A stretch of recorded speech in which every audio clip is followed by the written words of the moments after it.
All right, Barakatah Yahweh, Barakatah Yahweh Shah, Barakatah Yahweh, Barakatah Yahweh Shah, Barakatah Yahweh, Barakatah Yahweh Shah, Kol Lord Yahweh, Bahashem Yahweh Shah, Bahashem Rachaha Kwadash.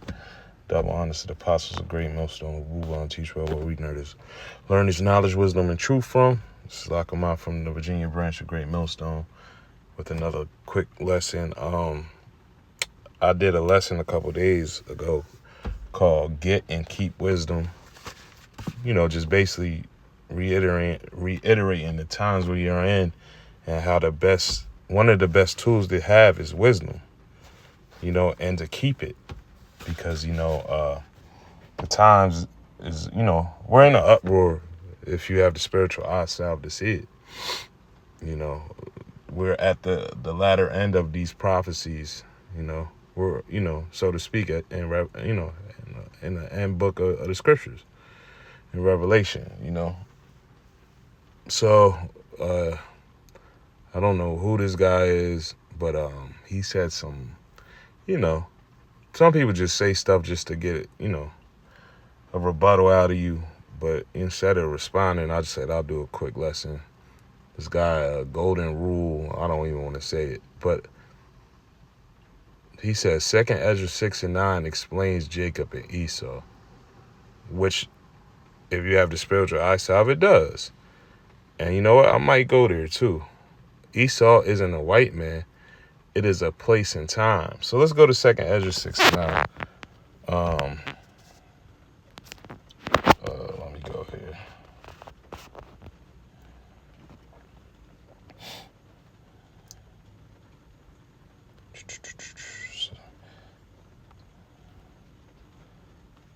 All right, this is 2nd Ezra 6:9. I'll go straight to the point. It says, "For Esau is the end of the world, and Jacob is the beginning of it that followeth."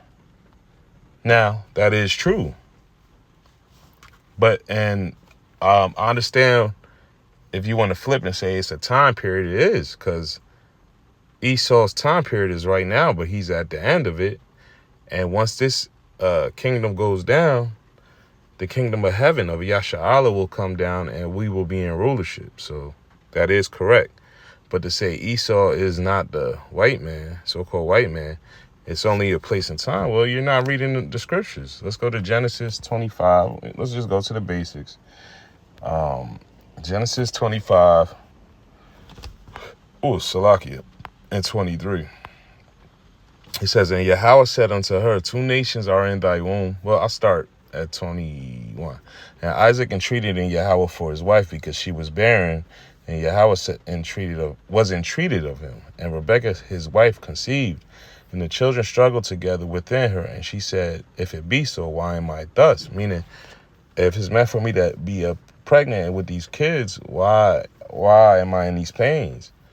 And she went to inquire of Yahweh. And the Lord Yahweh said unto her, 2 nations are in thy womb, and 2 manner of people shall be separated from thy bowels, and the one people shall be stronger than the other people.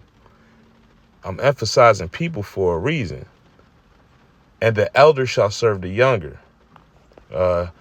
And when her days to be delivered were fulfilled, behold, there were twins in her womb, and the first came out red all over, like an hairy garment."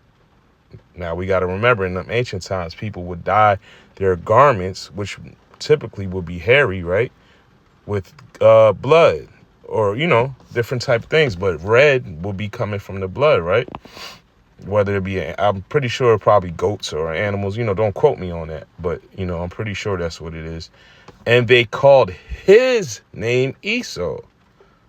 And before I go into that, why did they make sure they depicted his skin complexion? Because before that, everybody on the earth were different shades of brown. This child came out red all over. And if you Google red babies right on your phone, tell me what you will see. You know what I mean? Just Google red babies and tell me what you see. It says, "And they called his name Esau, So that's telling you right there, Esau is a person, right? It says, and after that, his brother came out, and his hand took hold of Esau's heel, and his name was called Yaquab or Jacob. And Isaac was 80 old when she bare them. Now, why did they not mention the pigmentation, the color of Jacob? Why? Because he came out normal looking, right?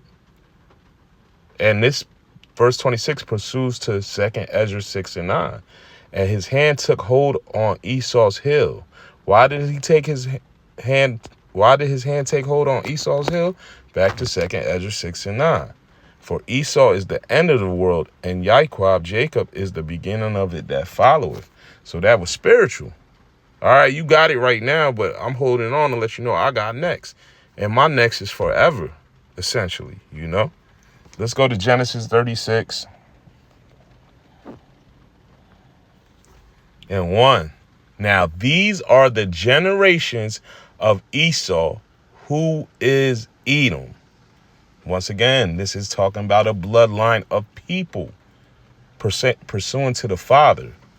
You know, you are who your father is. Let's go into generations real quick. Oh, that's not what I wanted. Come on now.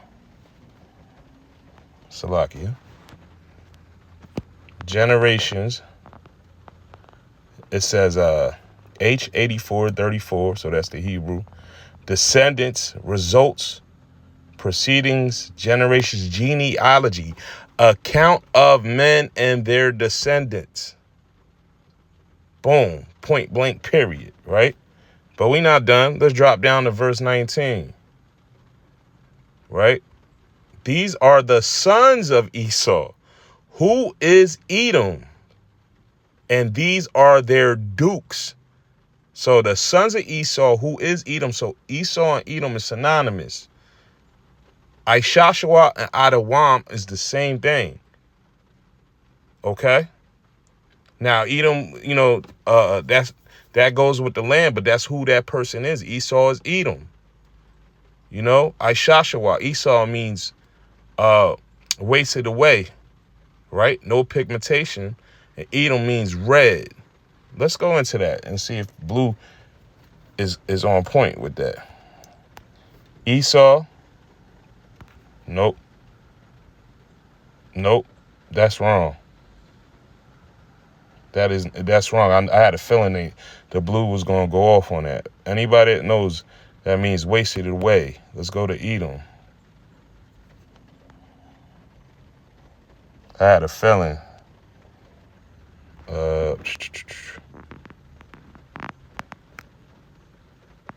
Come on. Edom, red. Now remember, when he comes out, his name is Esau. His pigmentation was away from him, so his blood shows through his skin.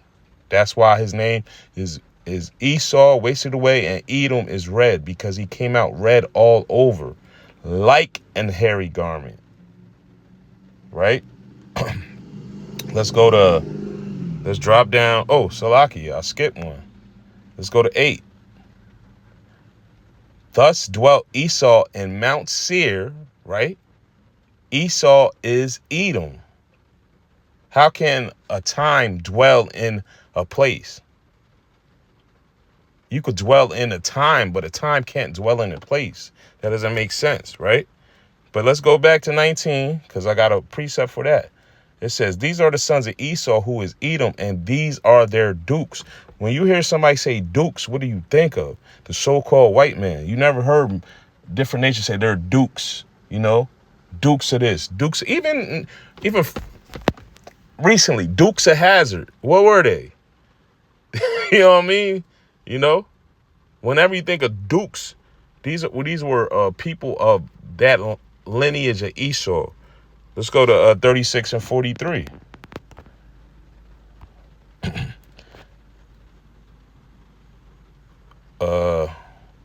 Duke, you know, it goes through all the dukes. It says, these be the dukes of Edom according to their habitations in the land of their possession. So we were talking about people. He is Esau, the father of the Edomites.